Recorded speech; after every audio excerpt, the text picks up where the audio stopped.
Bonjour, aujourd'hui nous allons voir 5 erreurs à éviter lorsque vous voulez ouvrir un restaurant. C'est parti!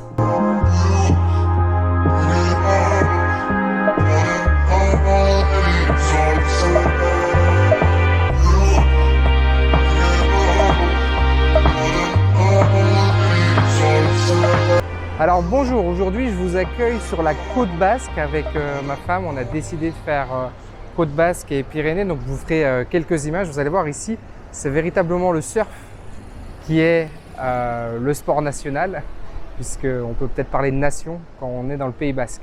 Alors juste à côté de moi, on a le Bel-en-Bras et je voulais vous le montrer parce que aujourd'hui, c'est quasiment impossible de faire un projet comme il a été réalisé ici. Donc Bel-en-Bras, c'est une émanation de VVF, Village Vacances Famille. Et en 1970, cette association, puisque c'était une association, très peu de gens qui le savent, mais on est dans le monde associatif, on a décidé de subventionner et de financer lourdement des équipements qui peuvent accueillir un tourisme populaire, le tourisme familial à l'après-guerre. Et ce bâtiment a été construit dans les années 1970. Alors je ne vous dis pas, pour construire aujourd'hui un bâtiment comme celui-là, il faudrait des autorisations qui soient très difficiles à obtenir dans des cadres aussi remarquables et exceptionnels que ceux dans lesquels nous sommes aujourd'hui, et puis avec des financements qui nécessiteraient une aide des collectivités obligatoirement pour pouvoir se financer et être réalisés. Donc aujourd'hui, on a des établissements comme ceux-ci qui sont présents sur tout le territoire national et qui sont plus ou moins en état d'abandon. Et celui-là, en tout cas sur la façade, n'est pas très joli parce qu'il aura besoin d'être remodelé, mais c'est un établissement qui est aujourd'hui classé par Bel-en-Bras. Alors parenthèse fermée, maintenant on va parler de restauration. Première erreur que je constate régulièrement dans les gens qui prennent des restaurants, c'est qu'ils ne pensent pas à leur concept. Le concept, c'est véritablement quelque chose de très important. Pourquoi? Parce qu'aujourd'hui, l'offre de restauration est pléthorique. C'est-à-dire que vous avez tout type d'établissements qui existent, et si vous faites une énième pizzeria, une énième brasserie, un énième établissement qui est un petit peu confus dans son offre, eh bien vous serez avec une clientèle qui sera confuse et vous n'aurez pas des résultats qui seront des résultats probants. Moi, mon conseil véritablement, c'est si vous souhaitez vous lancer dans la restauration, c'est de penser à un concept pour avoir quelque chose qui soit clair auprès de votre clientèle. Comment on fait pour trouver un bon concept? La première chose qu'il faut faire, c'est de faire un benchmarking. Vous allez donc benchmarker. Il y a un certain nombre d'études qui existent et que vous pouvez retrouver sur Internet qui vont vous permettre de voir les concepts qui vont être les plus en vogue, les plus tendances, avec des ratios de rentabilité qui vont y être associés. Vous allez également regarder ce qui se fait à l'étranger et notamment dans les grandes villes. Je vous invite à regarder ce qui se fait en Europe, à Bruxelles notamment, mais pas seulement, et dans toutes les capitales qui sont un peu cosmopolites, dans lesquelles il y a une forte créativité. Là où les gens qui sont précurseurs s'installent. Et de regarder ces concepts qui sont des concepts précurseurs pour pouvoir les adapter dans des villes qui vont être des villes de moins grande taille, avec une population moins élevée. Donc moi, les concepts que je vous invite à regarder plus particulièrement, ce sont tous les concepts qui sont autour du healthy et de la nourriture saine, bio ou pas bio, mais en tout cas qui soit saine, parce que c'est véritablement la grande tendance des 3 prochaines années, c'est d'avoir tout ce qui existe, vous savez, autour des bowls, tout ce qui est nourriture healthy, vegan, tout ce qui est végétarien, voilà. C'est vraiment d'aller dans cette tendance-là et de regarder lourdement si cette tendance pourrait vous correspondre ou pas.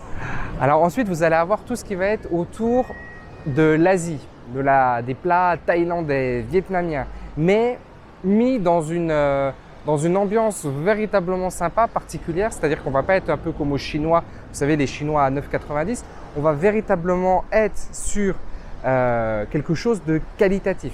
Vous allez avoir beaucoup d'épices, vous allez avoir la coriandre, vous allez avoir une explosion de saveurs, et tout ce qui tourne autour de l'explosion en bouche, des saveurs, des épices, encore une fois, c'est quelque chose qui va véritablement exploser parce que c'est quelque chose qui est recherché, notamment avec le Covid. Il y a beaucoup de gens qui n'ont pas pu partir, qui voulaient partir, etc.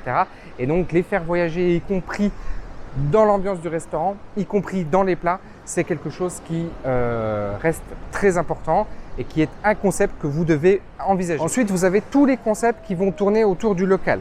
Tous les concepts qui vont être basés sur, encore une fois, si on était ici par exemple sur le Pays Basque, je regardais, on a quelques glaciers à côté et c'est le lait de brebis du Pays Basque. C'est véritablement, on appuie fortement et lourdement sur le territoire dans lequel on est et on accentue la restauration, le concept, ce qu'on est en train de faire autour de ça.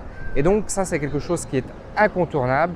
De moins en moins, on va accepter de manger des crevettes qui viennent du Vietnam ou qui viennent de très très loin quand l'ambiance n'y est pas propice. C'est-à-dire que, contrairement à tout à l'heure où je vous expliquais, on pouvait avoir un concept basé sur l'Asie et effectivement là, on peut avoir des produits qui sont importés.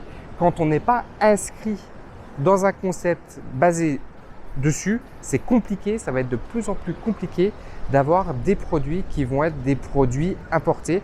On va chercher de plus en plus à avoir du local, des sirops locaux, des confitures locales, du vin évidemment local, etc. etc. C'est quelque chose qui va prendre un pas important. Voilà ce que je pouvais vous dire autour des concepts. Évidemment, des concepts, il y en a plein d'autres. Il y a tout ce qui tourne autour des tacos qui sont en train d'exploser. Enfin, il y a tout ce qui est autour de la street food qui est en train d'exploser. Ce que je vous invite véritablement à faire, encore une fois, c'est de faire ce premier travail qui est un travail de benchmarking, qui est un travail qui doit prendre un certain temps, d'accord, mais qui va vous permettre de gagner beaucoup de temps après parce que vous allez avoir une offre tellement atypique, tellement nouvelle, tellement séduisante que vous aurez une clientèle au rendez-vous et vous aurez un succès qui sera assuré. Voilà, je vous dis à tout à l'heure. On va aller dans un autre endroit et je vais vous parler de la deuxième erreur que vous ne devez pas faire lorsque vous voulez lancer, ouvrir, acheter un restaurant.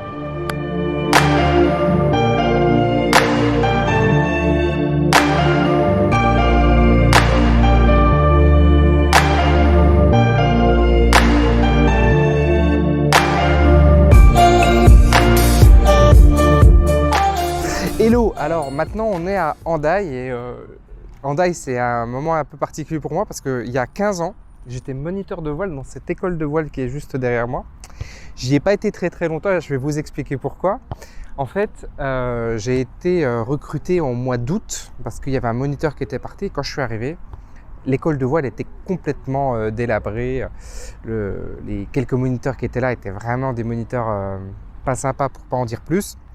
Et alors qu'on est sur une station balnéaire importante, véritablement, et c'est encore le cas aujourd'hui, l'école de voile est ridiculement petite. Et c'est le deuxième point que je voulais évoquer avec vous dans le cadre d'une ouverture d'un restaurant. Si jamais vous souhaitez acheter un restaurant, reprendre un restaurant, c'est véritablement de regarder le potentiel de développement de ce restaurant. C'est-à-dire que si vous achetez un établissement qui tourne déjà à 100% de ce potentiel, eh bien, vous n'allez faire qu'une chose, c'est rembourser des crédits d'emprunt si vous choisissez d'opter pour un crédit lorsque vous achetez votre établissement. Et donc, vous allez être limité dans votre développement, encore une fois, et surtout dans les marges de manœuvre que vous allez vouloir développer au sein de vos établissements. Alors que si vous prenez un établissement qui a un fort potentiel de développement, qui a véritablement un potentiel inexploité aujourd'hui, eh bien, vous allez pouvoir l'acheter au prix, le prix qu'il vaut aujourd'hui, mais faire une plus-value plus tard lorsque vous allez revendre. Et dans tous les cas, au fur et à mesure des années, avoir un chiffre d'affaires qui croît et une rentabilité qui croît. Et ça va vous donner des assises financières qui sont bien plus intéressantes et bien plus sereines à vivre. Et ça me fait penser à ça parce que cette école de voile a véritablement un potentiel qui est un potentiel complètement gâché et inexploité. Pourquoi? Parce qu'à l'époque, je ne sais pas si c'est encore le cas aujourd'hui, c'était exploité en société d'économie mixte. Vous savez, c'est une sorte de partenariat public-privé, mais au final, ce n'est pas la rentabilité économique qui prime, c'est plutôt l'image de la ville et l'image d'avoir une école de voile dans une ville qui est très touristique et qui pourrait avoir une activité qui est beaucoup plus forte. Rien que pour vous dire, là on est On est le quoi? On est le 20 et quelques août et il n'y a rien, il ne se passe rien sur l'école. On a un moniteur là-bas qui travaille, mais c'est tout. Et donc, il n'y a pas grand-chose. Et d'ailleurs, on voit que les flottes de bateaux, moi qui reconnais un petit peu, c'est des flottes qui sont vieillissantes, etc., etc. Et on voit que c'est délaissé. Mais c'est vrai que d'ailleurs, dans toute la côte basque, la voile n'est pas très développée. Puisqu'on a le surf déjà, et aujourd'hui le produit de substitution à la voile, si vous voulez, c'est le surf. Et donc il y a certainement quelque chose à faire avec des nouvelles technologies, des nouveaux bateaux, pour pouvoir avoir quelque chose qui soit beaucoup plus attrayant pour les gens qui sont déjà fans de surf. Vous avez le paddle aujourd'hui, vous avez le paddle avec des foils, etc., etc. Et ce parallèle que je fais aujourd'hui avec la voile, vous devez le faire avec les établissements que vous envisagez de reprendre. Est-ce qu'aujourd'hui, vous n'avez pas des choses que vous pourriez développer et qui ne sont pas du tout développées aujourd'hui? Et quel est le potentiel? Est-ce que vous êtes en capacité de multiplier par 2 le chiffre d'affaires? Est-ce que vous êtes en capacité de multiplier par 4 la rentabilité? Si vous ne pouvez pas répondre par la positive, par l'affirmative à ces questions, je vous invite à passer votre chemin sur les établissements que vous regardez. Encore une fois, si vous reprenez des établissements qui sont en plein cœur de ville, plein centre-ville et qui sont à 100% de leur remplissage, 100% de leur capacité, eh bien vous n'allez pas du tout avoir de marge de manœuvre confortable, parce que vous allez être pris par des emprunts qui vont être très serrés et qui vont être difficiles à payer. Voilà ce que je pouvais vous dire pour cette deuxième erreur qu'il faut impérativement éviter lorsqu'on prend un restaurant. Maintenant, on va aller encore dans un autre endroit pour la troisième erreur.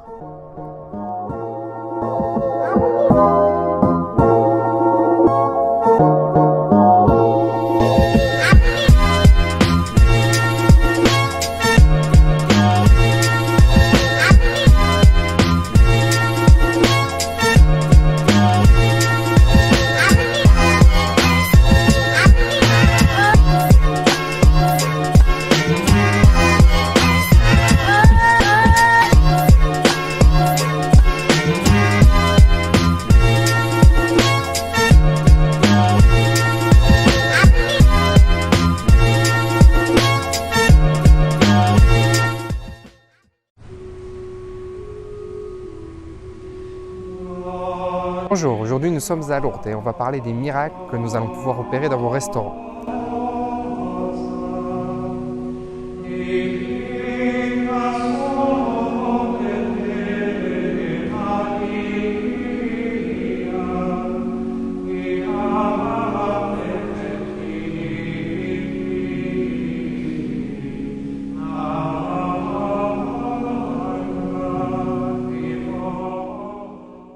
J'ai choisi Lourdes parce qu'il y a quelque chose de très intéressant ici qu'on appelle le cross-sell, la vente de produits dérivés. Et c'est quelque chose qui doit vous inspirer dans vos restaurants. Alors comme j'ai beaucoup de monde autour de moi, je ne voudrais pas trop déranger, on va aller directement sur l'ordinateur et je vais vous montrer ça immédiatement. A tout de suite. Alors un petit peu comme ce que je vous présente, vous devez vendre des produits qui sont relatifs à votre concept de restaurant. Je vous invite évidemment à vendre du vin parce que le vin se vend très bien et on marge extrêmement bien dessus. Vous avez tout ce qui est vente à emporter, plat emporté qui a été développé avec le Covid, la livraison grâce à Uber Eats. Avoir un espace dans lequel vous vendez les produits locaux que vous cuisinez, mais de façon brute cette fois-ci. Bref, il y a plein de manières de faire.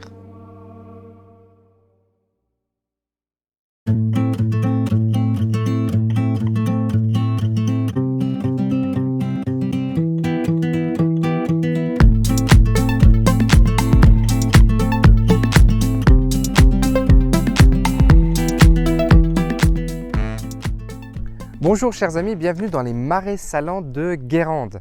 Alors vous savez qu'à Guérande, une des spécialités, c'est le sel, la fleur de sel exactement, c'est-à-dire ces cristaux de sel qui vont se cristalliser grâce au soleil et à la déshydratation, si je puis dire, des marais qui sont juste derrière moi et l'évaporation, ce qui fait que l'eau devient de plus en plus salée et qu'elle va se cristalliser pour devenir des cristaux de sel. Pourquoi je tenais à vous parler de la fleur de sel? C'est parce que la fleur de sel est un produit noble, est un produit qui a été fortement et lourdement mis en valeur, notamment par les paludiers qui, eh bien, comme ceci, viens Aurore, on va montrer, voilà les petites visites, on on a le petit panneau et il faut savoir que les premiers sites touristiques de visite en Pays de Loire et même presque en France, ce sont les Marais Salants. C'est presque 100 000 personnes qui par an visitent les Marais Salants, si ce n'est pas plus.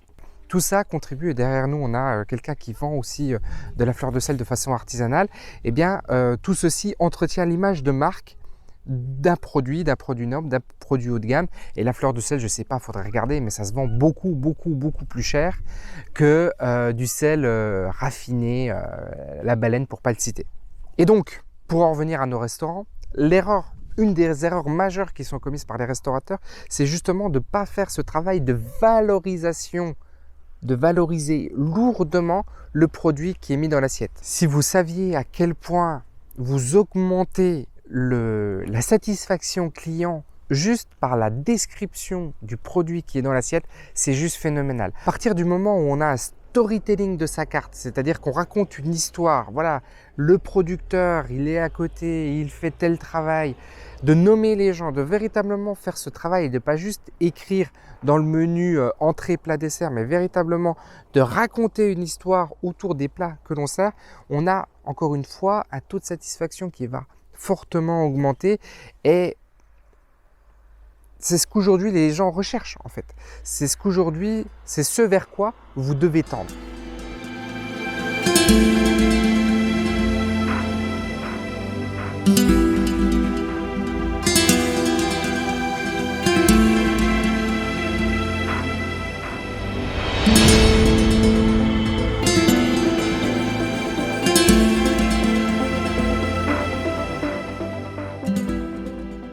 Nous voici dans les Pyrénées pour la 5e erreur que vous ne devez absolument pas commettre si jamais vous souhaitez ouvrir un restaurant, reprendre un restaurant, etc. etc.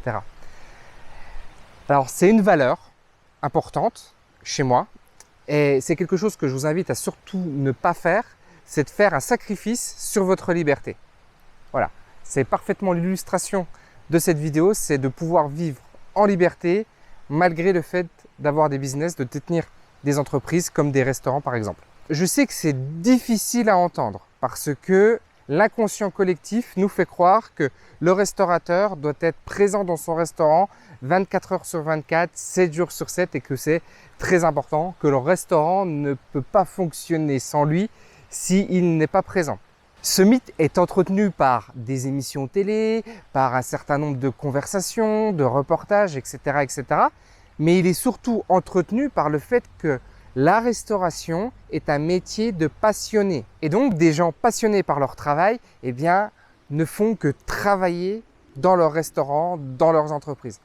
Alors, c'est une vision que je ne partage pas. Moi, je vous invite véritablement à vous détacher du quotidien et de l'opérationnel. Même si au départ, vous allez peut-être travailler beaucoup dans votre entreprise, je vous invite à penser dès le début à votre liberté. On veut des entreprises au service de nos vies et pas l'inverse. Je vais prendre une image, une illustration. Imaginez un soldat qui est au front. On ne va pas demander au soldat qui est au front d'écrire un livre d'histoire. Pour écrire un livre d'histoire, il faut prendre du recul. Et bien, dans vos entreprises, pour l'histoire que vous voulez écrire pour votre restaurant, pour vos entreprises, vous devez prendre du recul, c'est indispensable. Voilà, nous en avons terminé avec cette vidéo, j'espère qu'elle vous aura plu. Si jamais vous souhaitez ouvrir un restaurant et que vous souhaitez vous faire accompagner, je vous invite à me contacter. Je vous laisse mon email dans la description de cette vidéo et c'est avec un grand plaisir que j'échangerai avec vous pour savoir comment je peux vous aider dans l'ouverture de votre restaurant. À bientôt, ciao!